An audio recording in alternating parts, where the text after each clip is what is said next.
അപ്പോൾ ബിഗ് ബോസിനെ കൃത്യമായിട്ട് അറിയാം. ശോഭ ഒരു കാരണവശാലും പുറത്താക്കിയാലും പുറത്തു പോകത്തില്ല. ലാലേട്ടൻ ശോഭ അഞ്ഞു വരും എന്ന് പറയാൻ ആഗ്രഹിക്കുന്ന ഒരാളാണ് ശോഭ. കാരണം 100 ദിവസം തികച്ചില്ലെങ്കിൽ ശോഭ അപ്പം നെവർ ഗീവ് അപ്പ് ആറ്റിറ്റ്യൂഡാണല്ലോ. ഞാൻ എപ്പോഴും ചിന്തിച്ചിട്ടുണ്ട് ശോഭയുടെ തലച്ചോറ് അല്പം വർക്ക് ചെയ്തിരുന്നെങ്കിൽ പുറത്തായെന്ന് വിചാരിക്കുന്നു. എനിക്ക് തോന്നുന്നു രാവിലെ ഇതുവരെ ഇവിടെ നടന്നതൊക്കെ ഹൗസിലെ കാര്യങ്ങളാണ്. സോറി, നിനക്കൊന്നും തോന്നരുത്, നമ്മൾ ഇതെല്ലാം കഴിഞ്ഞു. ഇനി നമുക്ക് പുറത്ത് നല്ല സുഹൃത്തുക്കളായിരിക്കാം. ഇതെല്ലാം ഗെയിമിന് വേണ്ടിയിട്ടാണ് സംഭവിച്ചത്.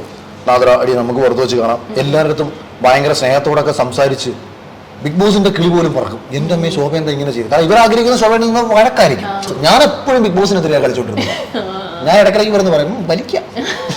ഞാനൊക്കെ എനിക്ക് മനസ്സിലായി ഞങ്ങളെ കൊണ്ട് ഇങ്ങനെ ജയിക്കാറുണ്ട്. ഇത് പുറത്തിറങ്ങിയ പേര് പറഞ്ഞു ഈ അഖില് കാരണം വല്ലാത്ത